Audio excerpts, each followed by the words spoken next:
Assalamualaikum warahmatullahi wabarakatuh. Kami dari kelompok 7 yang beranggotakan Muhammad Nurul Huda dan saya sendiri, Nani Nur Azizah, akan mempresentasikan hasil diskusi kami mengenai penilaian saham. Pengertian saham. Saham adalah surat bukti kepemilikan seseorang terhadap suatu perusahaan dan berhak atas pembagian keuntungan sesuai besar kecilnya modal yang disetor. Jadi kayak investor atau pemilik modal kayak gitu. Jenis saham berdasarkan hak tagihnya dibagi menjadi dua. Yang pertama ada saham preferred dan yang kedua ada saham biasa. Tujuan penilaian saham adalah untuk menentukan apakah saham yang akan dibeli atau dijual akan memberikan tingkat return yang sesuai dengan tingkat return yang diharapkan. Penilaian saham preferred. Saham preferred adalah saham yang disertai dengan preferensi tertentu di atas saham biasa dalam hal pembagian dividen dan kekayaan dalam pembubaran perusahaan. Saham preferred ini biasanya memberikan dividen yang tetap setiap tahunnya, seperti halnya obligasi. Pada umumnya, saham ini tidak mempunyai hari jatuh tempo, jadi tidak ada jatuh tempo yang berlaku di dalam penilaian saham preferred. Rumus dari saham preferred adalah VPS sama dengan DPS dibagi dengan KPS. Kemudian DPS itu adalah dividennya, VPS itu nilai saham, kemudian KPS adalah tingkat bunga. Kemudian rumus selanjutnya ada rate of return sama dengan dividen per lembar dalam preferred dibagi dengan harga pasar. Contoh dari soal saham preferred. Ini yang pertama mencari nilai saham preferred. Saham preferred PT ABC memberikan dividen tetap setiap periode sebesar 575 per lembar saham. Diskon rate yang disyaratkan sebesar 9%. Berapa nilai saham preferred pada saat ini? Jadi tinggal kita masukkan rumusnya tadi, VPS sama dengan DPS dibagi dengan KPS. DPS atau dividennya tadi sebesar 575 dibagi dengan KPS-nya sebesar 9% atau 0,09. Jadi total VPS sama dengan Rp6.388. Kemudian contoh soal yang lain yaitu soal rate of return. Suatu saham preferred mempunyai harga nominal Rp1.000 dan membayarkan dividen tahunan sebesar 50 dengan harga pasar 750. Berapakah besar rate of return dari saham preferred tersebut? Penyelesaiannya tadi rumus dari rate of return sama dengan dividen per lembar dari preferred dibagi dengan harga pasar. Dividen per lembarnya tadi sebesar 50, kemudian harga pasarnya 750 dibagi, dan total rate of return-nya adalah 6,67%. Materi selanjutnya ada penilaian saham biasa. Penilaian saham biasa adalah perhitungan harga saham sekarang yang menyatakan bahwa nilai saham sama dengan present value dari semua dividen yang diharapkan diterima di masa yang akan datang. Nilai investasi selembar saham biasanya itu tergantung kepada jumlah pendapatan dalam rupiah yang diharapkan akan diterima oleh seorang investor. Kalau dia mau membeli saham tersebut, dengan demikian maka nilai saham ditentukan oleh besarnya dividen yang diterima investor selama dia mempertahankan saham tersebut, ditambah dengan penerimaan hasil penjualan kalau dia menjual saham tersebut. Untuk rumus dari tingkat keuntungan yang diharapkan itu ada dividen ditambah dengan harga pasar dikurangi harga beli dibagi dengan harga beli.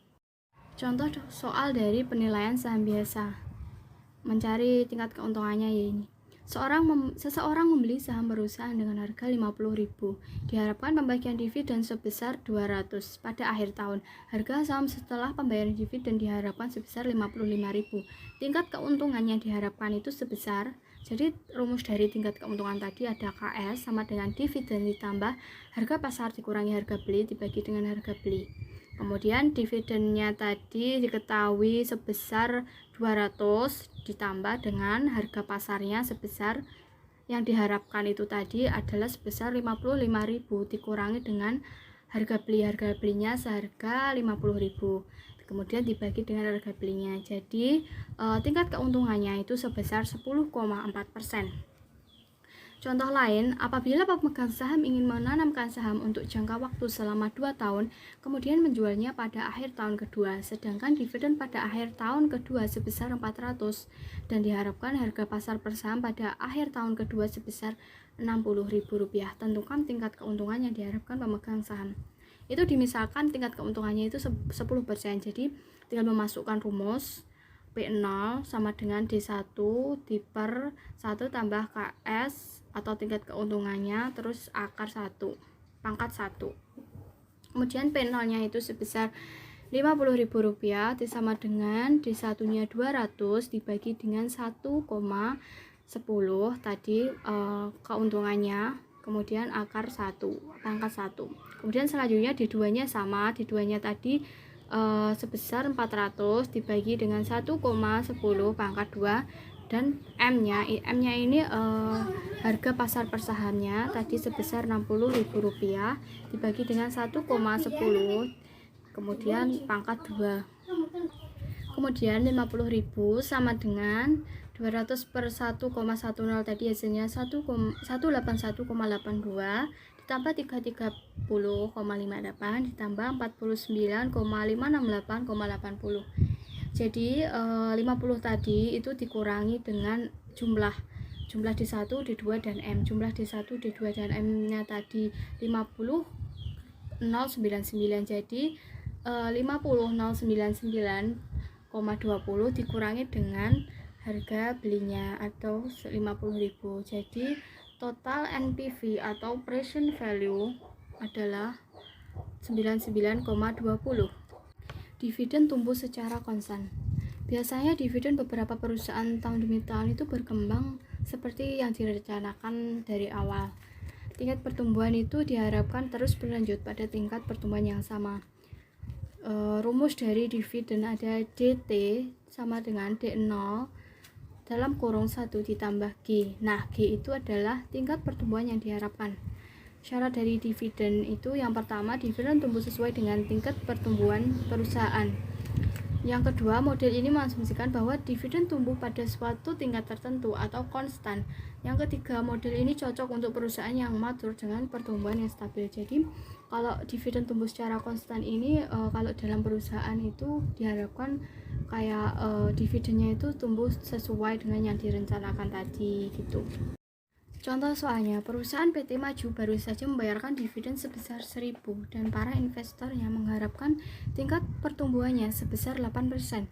Maka tingkat yang diestimasikan untuk tahun pertama, kedua, dan ketiga adalah, jadi kan tadi diketahui dividennya sebesar 100 dan tingkat pertumbuhannya sebesar 8%.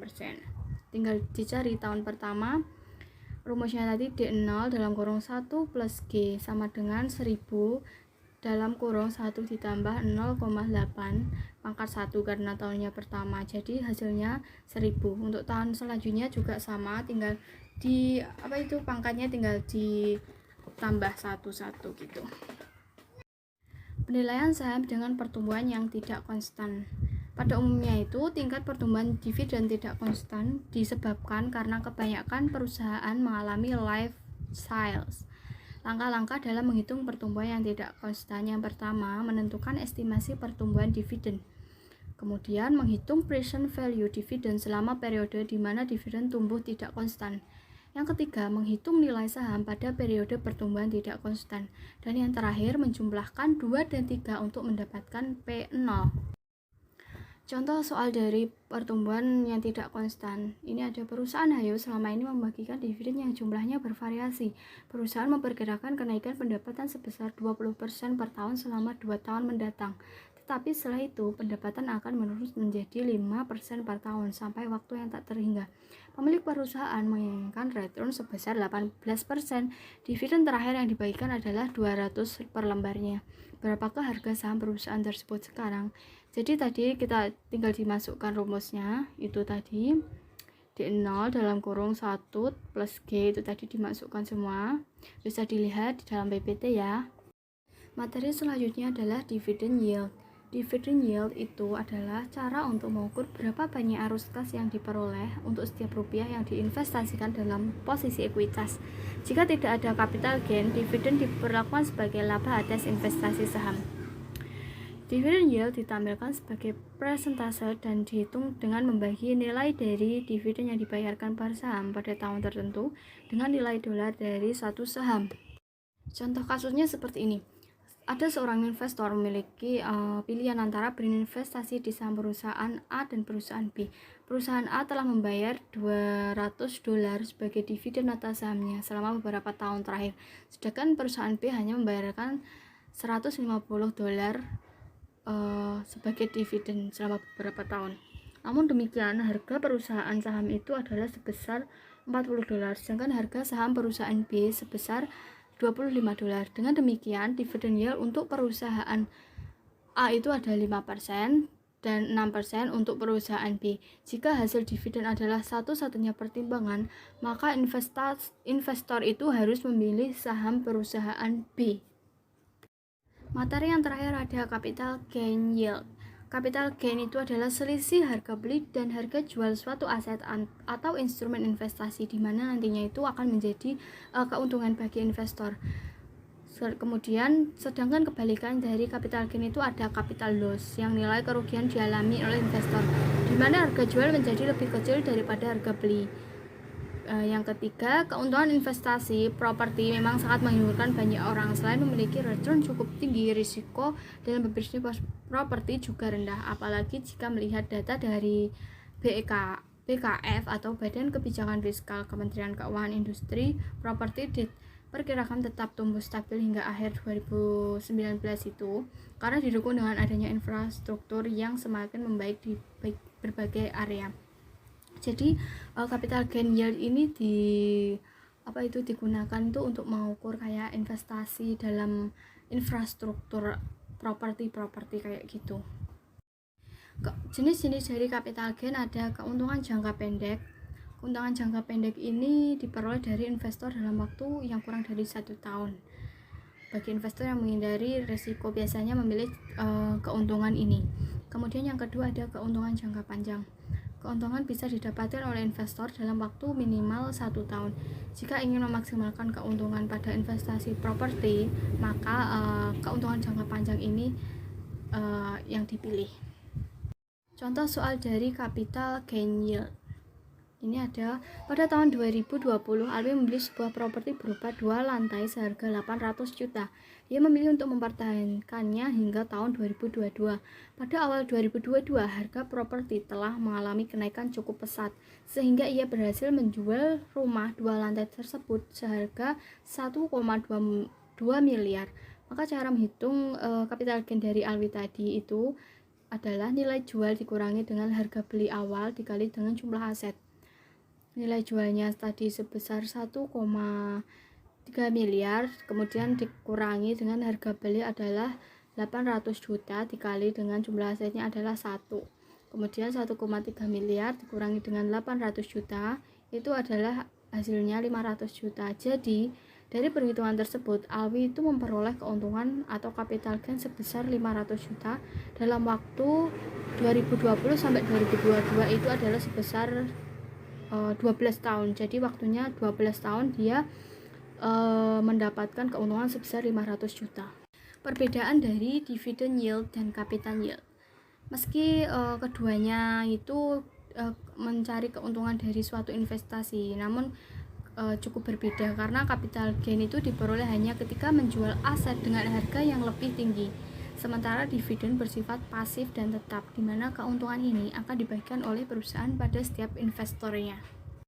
Sekian presentasi dari saya. Apabila ada kurang lebihnya, saya mohon maaf sebesar-besarnya. Wassalamualaikum warahmatullahi wabarakatuh.